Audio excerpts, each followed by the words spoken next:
What's up, guys? Welcome back to the channel. So this will be a third video in this series, and be part 2 of assembly of the LT230 transfer case. As you can see, we got just about 99% back together.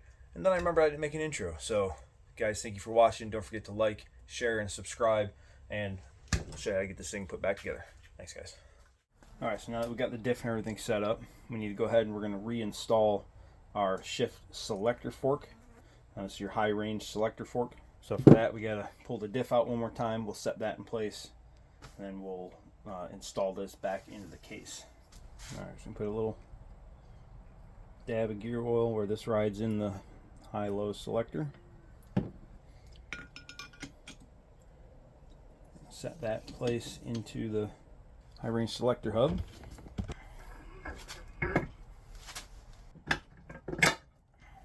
Okay, so it's kind of finicky. Get all that stuff to line up the way you want it to, but there's your high-low selector. Next thing we need to do is install the spring and the detent ball and the cap back in here that sets your detent for your high-low selector. So first thing I'm going to do is I'm going to take the cap screw. I'm going to run it through a die real quick, which is a M12 by 1.75. That's going to clean all that old thread locker off of there. See all that thread locker in the die. So that gets that nice and clean. So we're going to take our ball bearing, we're going to drop it in there, and we're going to take our spring, and we're going to set it in there, and we're going to take our little cap screw, put some thread locker on it, run this down into the case. Alright, so according to the shop manual, you run this all the way down until it stops. Then you back it out 2 full turns. So there's 1 and there's 2. Now go ahead and start working on the front output housing. Alright guys, so we have the front housing bearing in the freezer. We have the front output shaft in the freezer. So we'll get some contraction with it being cold. We have the front output housing in the oven. We're going to heat that to, I say 100 degrees centigrade, so we're doing 215 in the oven for 20 minutes. That way we can press the bearing into the housing, and then when we go to put the shaft into the bearing will still be warm and expanded because it'll take heat from the case, and that'll be shrunk because of the being in the freezer, and they'll go together a little bit easier. What are you doing, Stanley? You want to go out in the garage with me? Come on, buddy. Alright, hot housing, cold bearing.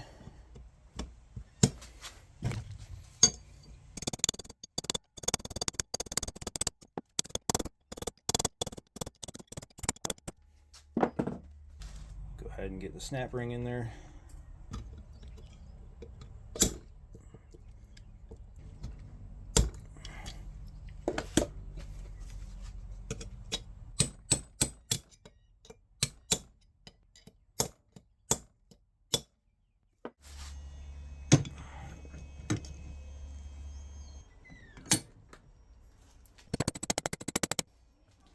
Got that seated, and again I have that bearing sitting on this socket, and that rides on the inside race of the bearing, so I'm not putting any pressure on the actual bearing, I'm just putting on the inside race.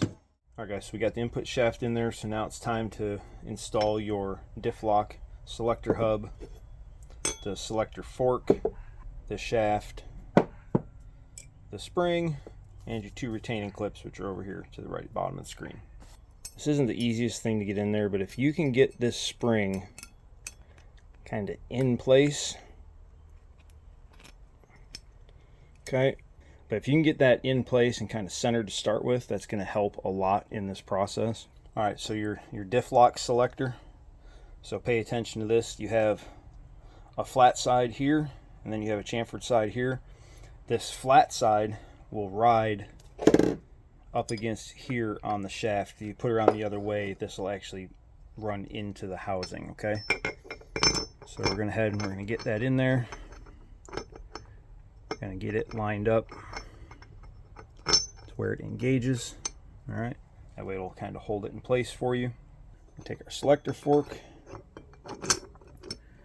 We're going to get it up and over there. All this stuff's kind of finicky to kind of hold in place, right? Alright, so selector shaft's going to fit in the hole here. Going to line it up with the spring. This should go in fairly easy. You may need to give it a little tap with a rubber mallet to get it to go through. It shouldn't be very difficult to go in though. Alright, run that down. And it'll, see, I pushed in with the screwdriver, it bottoms out in the shaft over here, in the case over here. Okay. Alright, so now it's time to put the spring retainers in there. And we're going to take our flat screwdriver. We're going to pull the spring back, and then the cup side of that will go on there, and that's going to retain the spring on that side. And we'll come over here, do the same thing, draw the spring back, drop the retainer clip down in there. Kind of got away from me, so I'll make sure it's on there good. Okay. So now the spring and the retainers are back in there. All right, so next step is going to be to reassemble the diff lock selector. So we'll go into our kit that we got from Ashcroft. And you'll find the O-ring in there that goes on the selector shaft.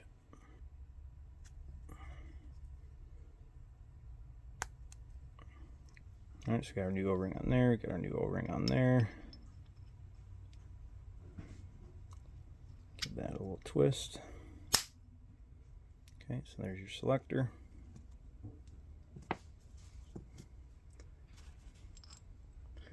Don't remember what position this was in, if it was like this or like this. I'll look back on the video to confirm. So just put that back in the spot that it came out on. Go ahead and run this down. We'll just finger tighten it for right now. I'll get it tight here in a minute. All right, so we can see this flat spot on the selector. Okay, that is where this goes in. Okay, so we're going to drop this down in place. Drop that down in place. You gotta get down past the O-ring here. Okay, make sure that that is seated into its slot in the selector housing or selector shaft.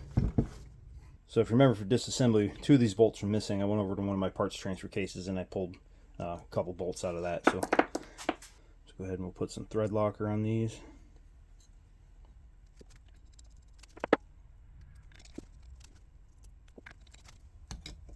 Go ahead and run these down.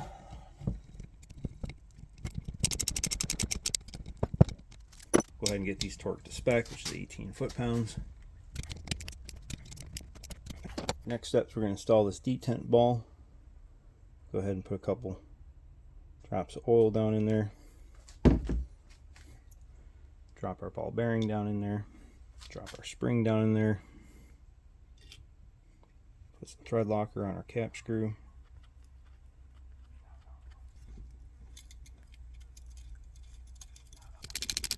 Like before, we're going to go down until it stops. I'm going to back this off. 1, 2 turns. We'll check for operation. Make sure that this moves. Yep. So all that's working good. Alright guys, so the next step is to be put our RTV on the front output housing. We can finally get it permanently installed. So we'll go ahead, I'm just going to run a bead right along the inside of the case here. Also, we're going to come out and around right there where our high-low selector shaft runs. So we got a couple different things in the lineup. We got the splines on the input shaft. We got the diff lock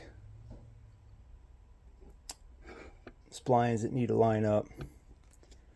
So this is a pretty finicky piece to get on, but just take your time,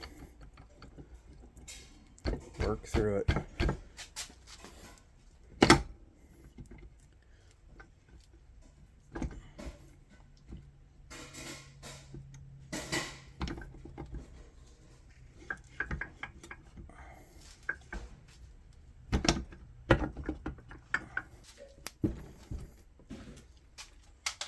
All right, go ahead and put thread locker on each bolt.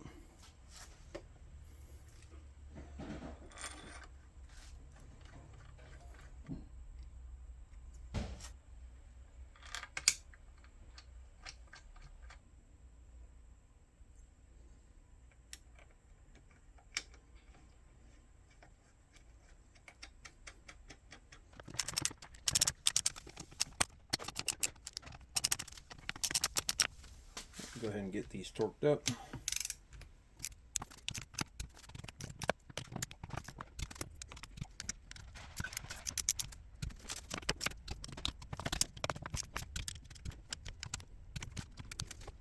Alright, for some reason the camera shut off on me.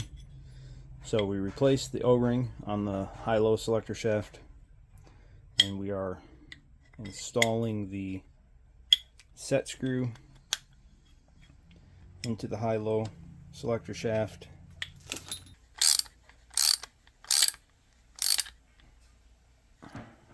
Okay, that'll be ready to install when the time comes.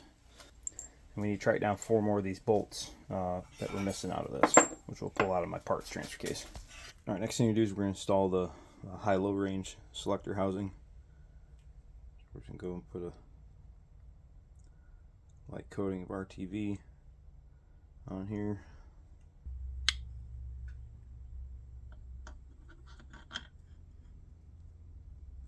I am going to put just a little dab of Loctite on each one of these.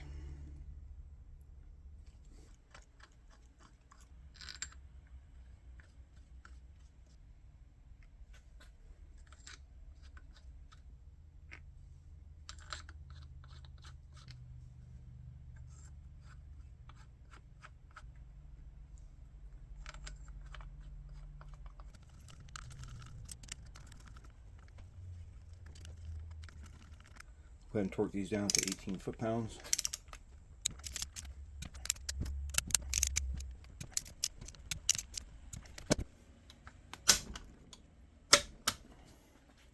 Alright, we're going to check for operation on the high-low selection.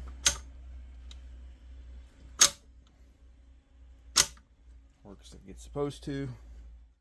Alright, so before we go ahead and install the cover for the diff lock mechanism, we're going to go ahead and we're going to lubricate all this real good. So we're going to put some on the shaft, get some down there on the actual diff lock mechanism. Doesn't have to be a whole lot. We just want to get some in there, get some lube worked around in there. Move everything, make sure everything's working like it's supposed to. Take some brake parts cleaner, wipe down the gasket surface, make sure we got anything off of there. We might have got some diff oil on there or whatever. So next thing we're going to do here is we're going to seal up the selector housing.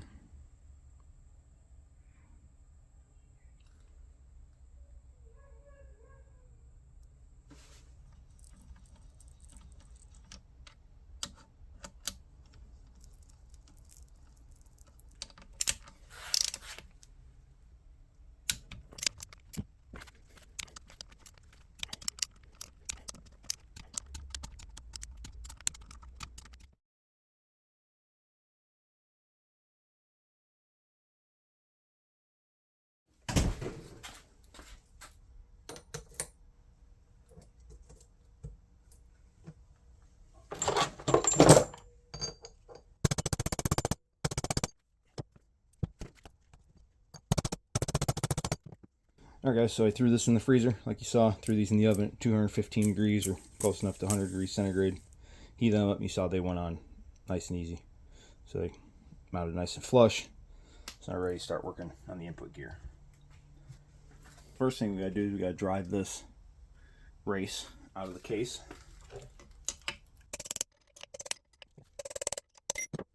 Alright, so now we'll take the new bearing race and get it installed.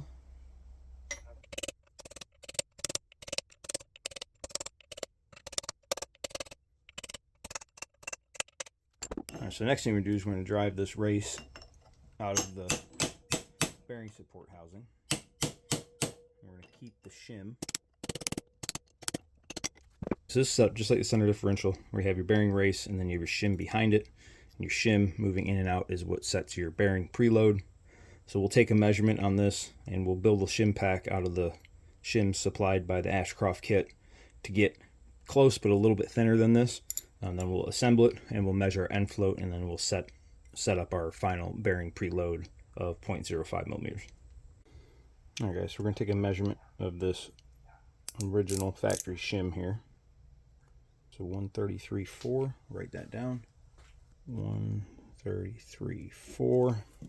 So more than likely we're going to need at least 315. If you look at the service manual, it says it started at 315. So this is 296. That'll get us in the ballpark to start with.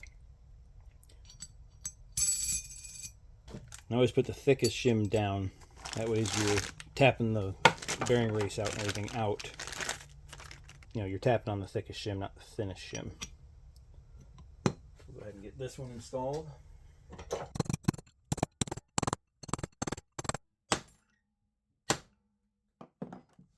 Now we'll go ahead and we're going to put a little bit of oil down in the bearing. A little bit down inside this bearing.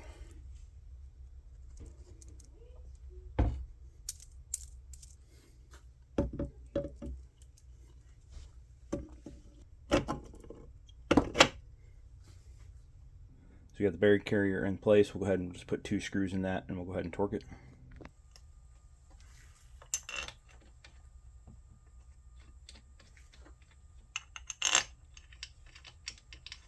Go ahead and we'll torque these up to 18 foot-pounds. I don't know if you can see the movement. You can definitely hear it. So that's good. That's going to give us something to measure on.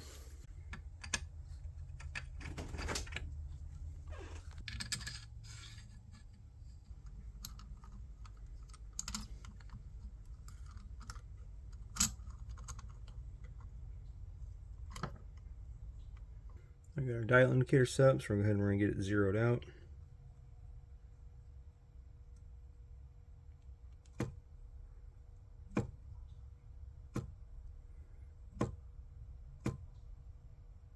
Alright, I'm measuring 17 thousandths.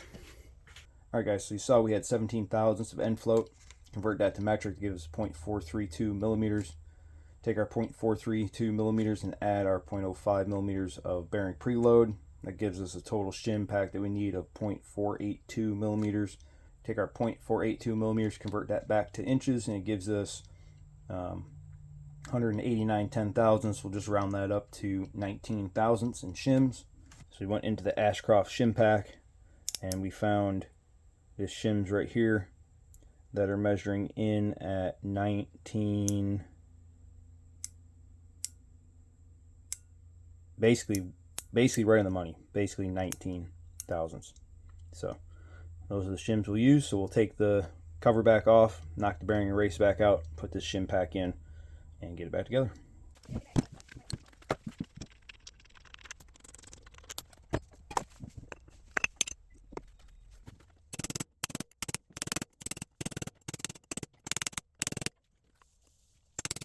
All right, we'll take our shim pack, lay it down in there. Again, I put the thickest shim on the bottom, the thinner shims in the middle, and then the next thickest shim on the top.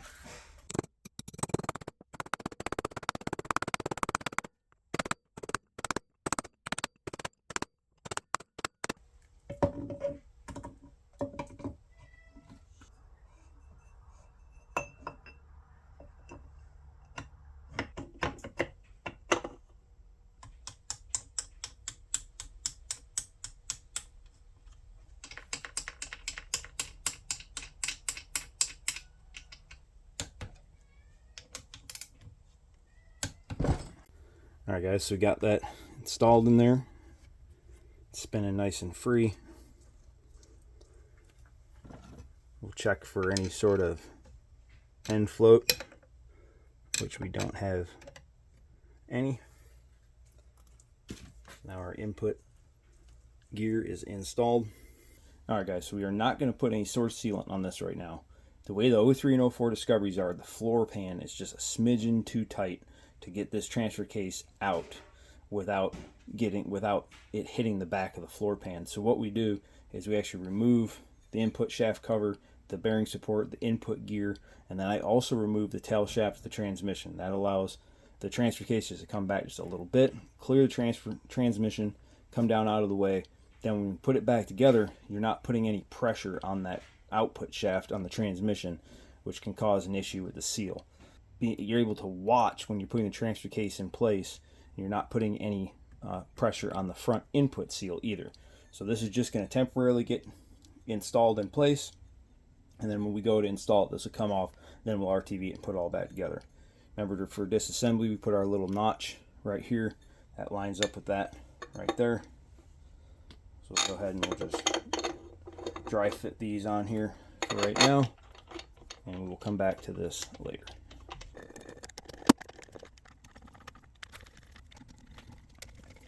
We are going to torque this to spec, that way it has the proper amount of load on the bearing for when we're setting up our intermediate gears. So now we're going to start setting up our intermediate gears. We have an O-ring in here we need to recover, and we have to match it to the one that came in the Ashcroft kit. Alright, so there's the one that came in the Ashcroft kit. Get a little brake parts cleaner.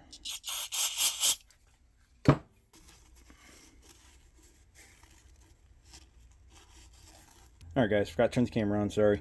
Put some silicone grease into the groove in there, and then just worked the O-ring into place, and just gonna lubricate that O-ring a little bit with some silicone. And next thing is we have a brand new intermediate shaft that we're going to be installing.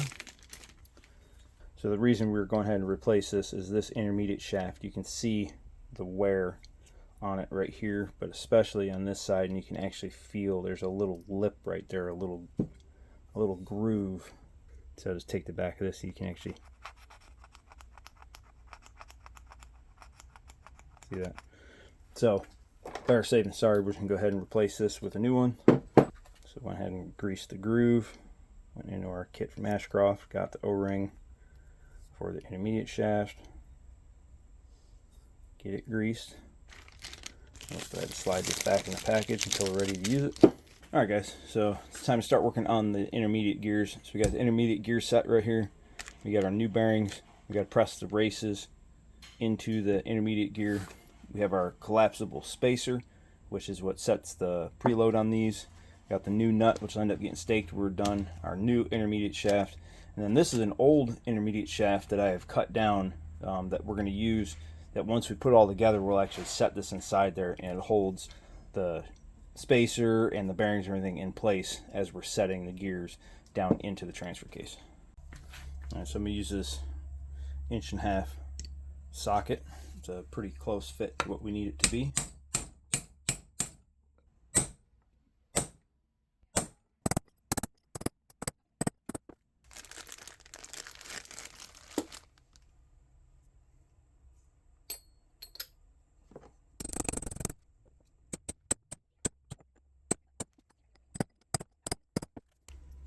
Alright guys, so we're going to take our crush sleeve, we're going to set it inside the gears. Alright, so this part's very finicky, okay? So what we're going to do is we're going to take and we're going to set our gears down in there, and then we will line up our intermediate shaft, and as we push the intermediate shaft through, we'll go ahead and push that other pin that's inside the gears out, right? And right now I'm just test fitting to make sure that new intermediate shaft fits in there, and it does. Alright, so I got a little bit of a grip on the bearings to make sure they don't fall out while we set this down in here. Alright,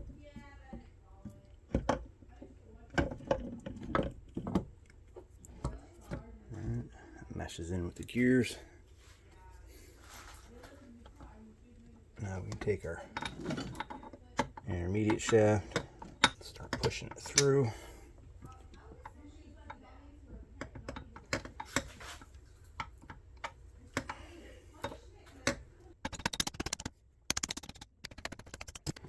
Now you can see here, as I'm tapping the intermediate shaft in, starting to drive this one out.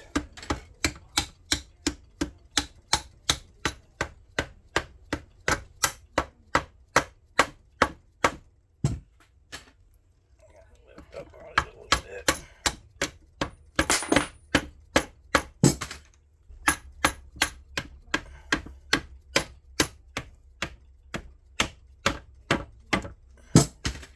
So what we want is we want that flat on the intermediate shaft pointing down. That way we can put the retention plate on there and get it in place where it needs to go. Alright, so we'll take our retention plate, line up with that flat, and so we can turn the shaft, Get the screw hole lined up. All right, we'll take our tension plate bolt, put a little bit of Loctite on it. Tighten that down to 18 foot-pounds. All right, then we're going to take our nut.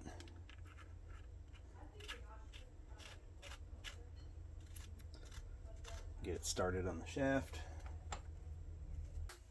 All right, so for right now, we're just going to go ahead and we're going to tighten this up just a little bit. And we're going to go ahead and we're going to check for function on everything.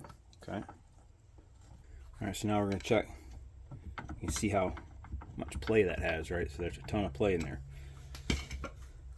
So Land Rover tells you there's a certain way to measure resistance with like a spring scale with a pull with a certain special tool, which we don't have.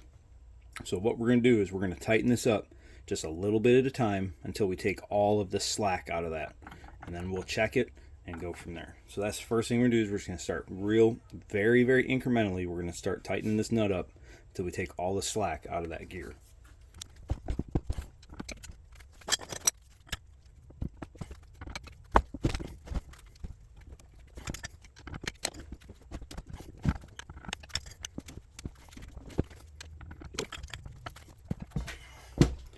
Kind of using the weight of the transfer case as my leverage too.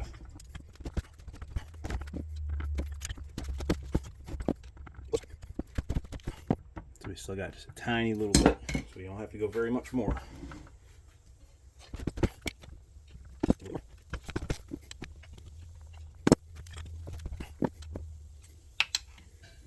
And we've got all the end float out of that. So we've got all the slack out of the bearing. Right. So now we're going to go ahead and we're going to put a little bit of lube on the gears.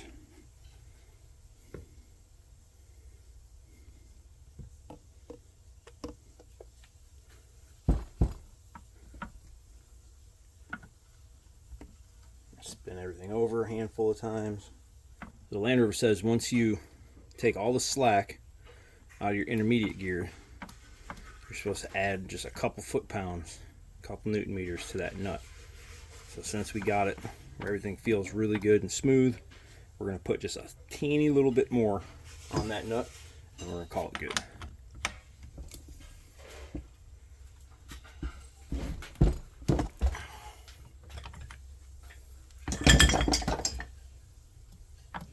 Everything feels just a smidgen tighter, but not too tight. Everything's running nice and smooth. Gear sets back in.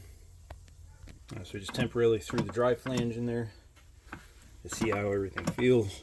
All right, now we got that set up the way you want. We'll go ahead and stake that nut.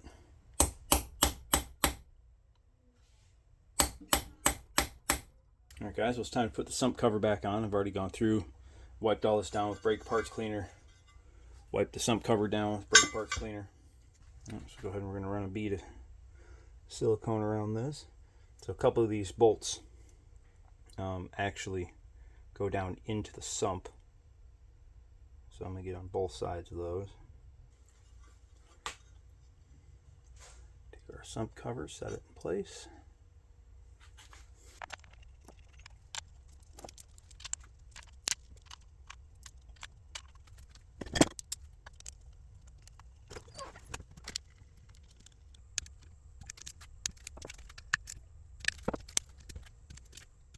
All right, now we're going to install the transfer case input seal.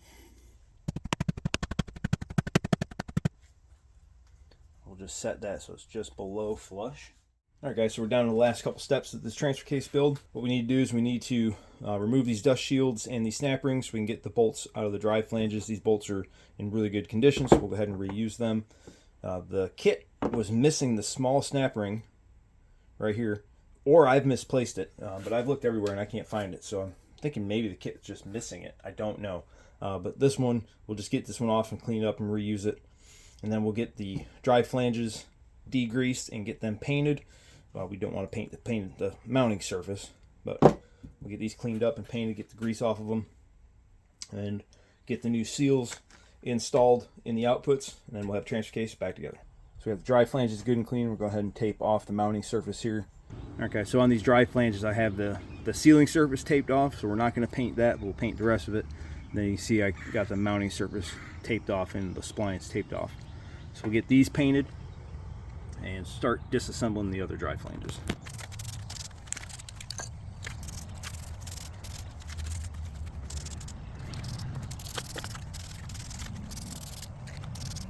Alright, while those dry flanges are outside drying, we're going to go ahead and knock these dust rings off of these. And you know, you can look at this seal surface right there and see how ate up that is. So that's why you should always replace these when you're doing a big job like this.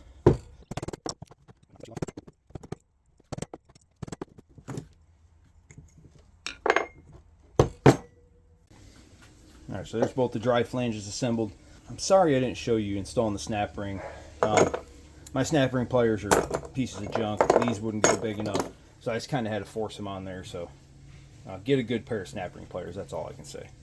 Alright, so now that we got the dry flanges assembled, we can go ahead and install our new seals in the transfer case. Alright, so we're going to take our old dry flange. Our old dry flange fits over that seal perfectly. And there's this recess right here that fits directly over top of that perfectly. So we'll just center that up. Alright, so the smaller flange goes to the rear. So we're going to go ahead and put a little bit of grease on this so it's got a nice slippery surface to start with. We're going to line up the splines. So we'll go ahead and we're going to install the new felt washer in there, which will seal up the splines. We'll go ahead and install the washer and then the nut. These are the same seals, front and rear. Get that started a little bit by hand.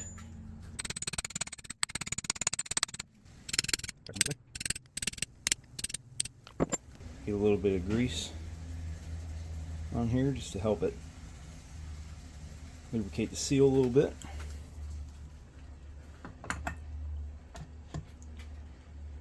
That installed. Go ahead and put our felt washer in there.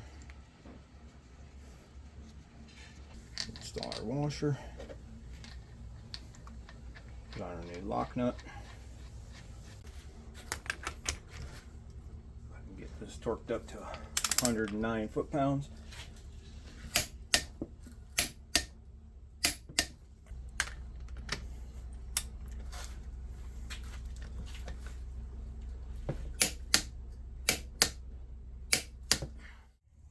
So I'm going to go ahead and I'm going to put some thread sealant on the sensors.